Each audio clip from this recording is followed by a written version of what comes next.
4:30 a.m. A college student leaves her apartment. Her roommate is asleep inside. She walks out and leaves the front door unlocked. 7 hours later she comes back. Her roommate is dead on the floor. Next to the body, police find a handwritten note. "I'm not stupid. Jealous." This is the Faith Hedgepeth case. And nothing about it makes sense. Faith Hedgepeth was 19 years old. Junior at the University of North Carolina at Chapel Hill. Member of the Haliwa-Saponi Native American tribe. Straight A student her whole life. She earned a Gates Millennium Scholarship. Full ride. She was the first person in her family on track to graduate college. Her dad went to the same school but never finished. Faith was determined. She wanted to be a teacher. Maybe work with kids in pediatrics. She once told her mom she dreamed of opening a daycare on tribal land. A place where Native kids could learn their heritage while getting care. That was Faith. Always thinking bigger than herself. She was juggling 2 jobs while taking classes. Grinding. And she was close. But college was hard. The workload. The money. So spring of 2012, she took a semester off. Just to breathe. By fall she was back. Living off campus at Hawthorne at the View. Right on the line between Chapel Hill and Durham. And here's what you need to know about that place. Almost no security cameras. For college kids living alone? That's a red flag. Faith shared the apartment with her best friend, Karina Rosario. Roommates since freshman year. Things were fine. Except for one problem. Karina's ex-boyfriend. Eric Takui Jones. Violent. Controlling. Wouldn't let go. Even after Karina ended it and he moved out, he kept showing up. July 2012, 2 months before Faith died, Eric broke into their apartment. Karina changed the locks. He broke in again. Hit subscribe. We're pushing for 1,000 subscribers by the end of January. You're here for the truth. So are we. So Karina got a restraining order. And Faith? She pushed her to do it.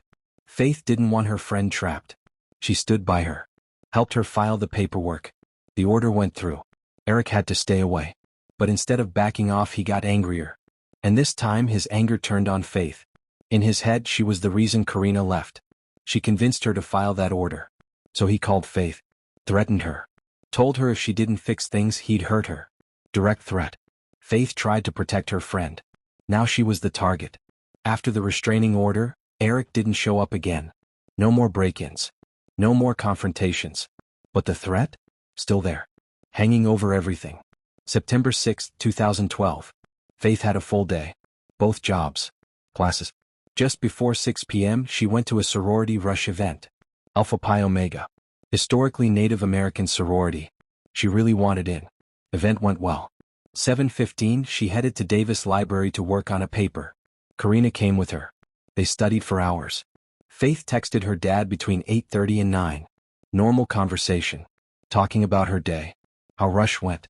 She stepped out of the library for a bit. Came back. Around 11:30 they packed up and headed home. Midnight. They got back to the apartment. But they weren't done.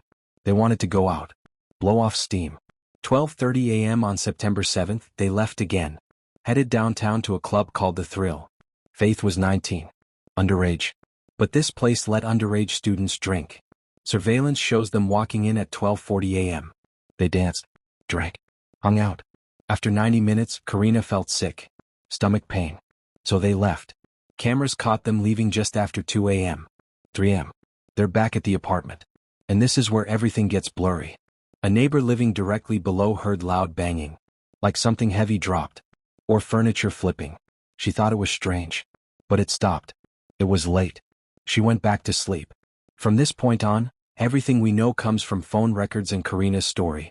Right after they got home, Faith's Facebook account was accessed. Then at 3:40 a.m., a text went out from Faith's phone. Sent to Brandon Edwards, one of Karina's exes. It said, "Hey B, can you come over here please? Rosario needs you more than ever. You know. Please let her know you care." 4:16 a.m. Brandon texts back. Asks who sent it. Like he doesn't even know the number. Meanwhile, Karina's calling Brandon. She's also calling another guy. Jordan McCrary, a soccer player at the school. She asks him to pick her up. Here's what Karina told police. Around 4:30 a.m. she left the apartment. Faith was asleep in bed. Karina walked out and left the front door unlocked. No cameras. Middle of the night. Friend asleep inside. Jordan picked her up. Drove her to another friend's house on West Longview Street. Karina said she got there around 4:30. Planned to stay the night. Next morning, 10:30, Karina started calling Faith. Wanted her to come pick her up. Faith didn't answer. She called again. Nothing. So she called Marisol Rangel, another friend. Marisol drove Karina back to the apartment. They arrived just before 11 a.m. Front door still unlocked. They walked in. Called for Faith. Silence. They went to the bedroom. Opened the door. Faith was on the floor next to the bed. Partially covered by a quilt. Room destroyed. Signs of a brutal fight. Karina called 911. Crying. Frantic. Her friend was gone. Still here? Comment, I'm still here. Most people click away by now. Not you. Let's see who stays till the end. Police arrived in minutes. What they found changed everything. Faith suffered severe blunt force trauma to the head. Catastrophic injuries. Near her body they found the suspected murder weapon. An empty Bacardi rum bottle with fingerprints and DNA on the neck. At first, the condition of her body suggested a sexual motive. Autopsy ruled it out. No evidence. Cause of death, blunt force trauma. But it wasn't just the violence. It was what got left behind. On the floor near Faith's body, there was a handwritten note. Written on the bottom of a takeout bag. All caps. I'm not stupid. Jealous. Then profanity aimed at Faith. The note was clean. No blood. Everything else in that room was drenched. But not the note. Which means it was written before the attack or somewhere else. The killer stayed after Faith died. Stayed and wrote a message. For what? Why leave a note for someone who's already dead? No cameras. And this wasn't a high-crime area. Murders didn't happen here. Faith's death launched the largest homicide investigation in North Carolina history. And then something strange happened. The case was sealed. Court order. Records, evidence, autopsy, all of it locked down. For 2 years. Faith's family couldn't see anything. They didn't know how she died. Didn't know about the note. Nothing. July 2014, the records finally unsealed. And to this day, no one knows why they were sealed in the first place. That's not standard procedure. Once investigators started digging, they had suspects. Top of the list? Eric Takui Jones. Karina's violent ex. The guy who threatened Faith. Broke in twice. He had motive. And get this, the night before Faith died, he texted a friend asking for forgiveness for what he was about to do. Posted something similar on Twitter. 3 days after Faith's murder, he changed his Facebook banner. It read, "Dear Lord, forgive me for all of my sins and the sins I may commit today. Protect me from the girls who don't deserve me and the ones who wish me dead today." Chilling timing. Police brought him in. Requested DNA. He resisted. Eventually gave it up. DNA had been recovered from Faith's body, under her nails and on the bottle. All from the same person. The results came back. It wasn't a match. Eric Takui Jones, the violent ex who threatened Faith, who asked for forgiveness the night before she died, wasn't the killer. So investigators kept going. Looked at every guy Faith interacted with leading up to her death. Brandon. Men she met at the Thrill. Everyone gave DNA. Everyone had alibis. None of them matched. Vigils were held across Chapel Hill. The apartment complex and the Haliwa-Saponi tribe put up $29,000 for information. Governor added 10,000 more. Faith's family was shattered. She was so close to graduating. First in the family to finish college. And now she was gone. Police had 3 key pieces of evidence. The 911 call. The handwritten note. And a disturbing phone recording. The 911 call raised questions immediately. Journalist Tom Gasparoli broke it down. Said Karina's crying didn't sound real. Even questioned if it was her voice at all. Thought it sounded more like Marisol, the friend who drove her home. In the call, Karina hesitated giving her name. Never said Faith's name once. Didn't want to touch the body. Kept talking about how the room looked. Like someone else had been there. Focused on the room more than her dead friend lying right there. Forensic handwriting expert Peggy Walla analyzed the note. Said it looked like someone wrote it with their non-dominant hand. Disguising their handwriting.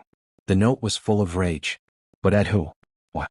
If police did handwriting analysis on suspects, it's never been made public. Then the recording. A friend of Faith's gave police an audio file. 3 minutes long. Distorted. Chaotic. Sounded like Faith and 2 others. A man and a woman. Faith's voice in the background. Other voices arguing. Urging each other. You could hear names. Eric. Rosie, Karina's nickname. Faith's dad thought this was a recording of her murder.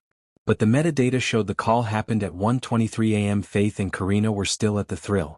Audio too distorted to understand clearly. So what was it? Investigators never proved anything definitive, but the timeline raised questions. Public attention shifted toward Karina and Eric. The unlocked door. The gaps in her story. The banging the neighbor heard happened right when they got home. And there's more. Jordan, the guy who picked Karina up at 4:30, told police something. When he arrived, Karina looked upset. And she had a red stain on one of her fingers. Inside the apartment, police found a small red smudge in the bathroom. 2 inches long. Like a fingerprint. Karina said she'd been sitting in the bathroom waiting for Jordan. But what was that stain? 9 years passed. September 16, 2021. A man named Miguel Enrique Salguero-Olivares got arrested. Month earlier he'd been pulled over for DUI in Wake County. They ran his DNA. It matched. Matched DNA from Faith's body, the crime scene, and the bottle. His palm print was on that bottle too. He was charged with first-degree murder. And here's the thing. He'd never been on the radar. Never interviewed. Complete stranger. But the DNA placed him there. November 2024 hits. Prosecutors add more charges. First-degree rape. Burglary. Sexual offense. The case moved forward. Slowly. 39,000 pages of evidence. 30 expert witnesses lined up. Trial set for September 28, 2026. November 2025. Miguel's lawyers file a motion. They want the bathroom blood sample tested independently. What do they think it'll show? Is the defense building a someone else did it case? Or are they onto something? Faith Hedgepeth was 19. Days from starting fall classes. Building a future. One night stole all of it. Her family waited over a decade for answers through sealed records, dead ends, and silence. Now the trial approaches and they're cautious. Some questions might never get answered. But the evidence will be presented. Witnesses will testify. A jury will decide. Until then, the case stays open and Faith's memory endures. Faith deserved better. Hit subscribe. Help us reach 1,000 subscribers by January. These cases take years. But they're never truly cold. Thanks for watching.